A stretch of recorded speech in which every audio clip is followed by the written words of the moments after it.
Hi, Kitty. Okay, I'm going to walk through everything from the start to adding assignments. I've actually added my Cengage link in here. I think you've already done this because I saw that you had Cengage in your portal. So I'm just going to go through this first step and then the subsequent steps after that. So I'm just going to add my book like you've already done. I'm just going to do this one here. Again, not something that you like you've already done this here. So I'm going to say you're either going to create a new course or you're going to copy from an existing course. If you copy from an existing course, it will pull you into one of your old courses, like for instance, from spring, and you'll click there and copy. But I believe you've already done that. I'm just going to say sample. Let me give my start and end dates and then my time zone. Continue. Now I have linked that course in. Again, I think something that you've already done. So as soon as it links in, now you want to be sure that you've clicked here and say you want to synchronize individual activity scores. That gives each activity its own score. So if you're actually wanting to pull assignments in to Canvas, you want to click here.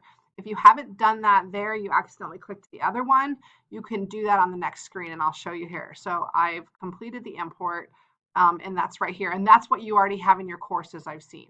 So now what you want to do is you want to go into this course here and you want to work on your assignment due dates, etc. Any kind of editing that you want to do, you would do it within the course inside.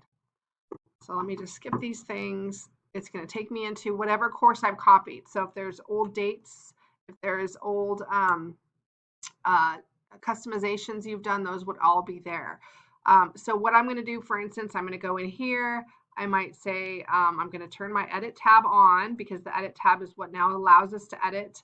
I might say the entire chapter 1 I want due at a certain date and time. I can't do it on this one. I'm going to have to expand. Actually, let's see. I might say I want all chapter 1. I'm going to click all the chapter 1 activities. My batch action comes up. I'll say edit dates. That's where I'll say I want it available this day and then due on this day. These dates do not actually convert over into Canvas because we don't have that capability, but when students click on the assignment, they will see those dates. So I go through, I edit where I need to, as you'll recall, I'm sure. So I'm editing where I need to within that first link. Now, when I want to go back into Cengage or into Canvas and I can pull over, what I'm going to do is I'm going to click on Cengage again. Then I'm going to make sure my activity score, it says activity score, course score. I want that activity score if I want an individual gradebook tab for each assignment. Then I'm going to go and decide what I want added to the course and if I want the gradebook added for that as well. So I'm going to go down here. I select anything I want to. So if you want these research tools, if you want the refreshers on these things, you would select those. I've done chapter 1 already, so I'm going to add these in. These don't have gradebook tabs because they're not graded, but I'm going to add those in. I'm going to add what I want in. End of chapter. That's a practice. If I've changed this into a graded mode, I would have a gradebook tab. The way you would do that, for instance, is if I have this here, that's a practice. I can go to edit options.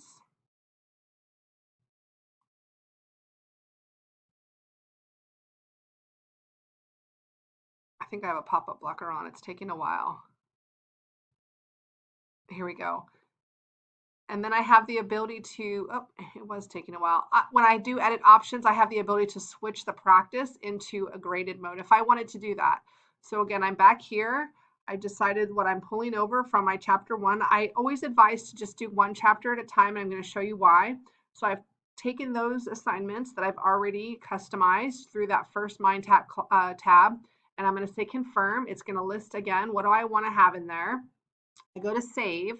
And then all of those assignments have pulled in on an individual basis. And that's why I suggest just doing one block of them at a time so that now I can move these around. So if I have actually a module that's chapter 1, I can move these around the module as I want them. But I've pulled in essentially those chapter 1, and then of course I have to publish what I need to publish so the students can see them. But I've now done chapter 1. So say now I want to go in again and begin to customize another chapter. I would click that first link. I'd go, now I'm going to pull into chapter 2. I would go into chapter 2. I would do all my editing. So whatever I want hidden, I can get rid of just so I don't have it at all. If there's any editing I want as far as dates or practice into graded mode, I do all that through these edit tabs here. Once I do that, I go back here, click Cengage. My content selector comes up. Now I'm going to go in and I'm going to select my chapter 2s that I haven't pulled over yet. So I'll go in there, select my chapter 2s, confirm, and then it will give me, it'll pull those over into my modules. So again, I only say, let's go back to home.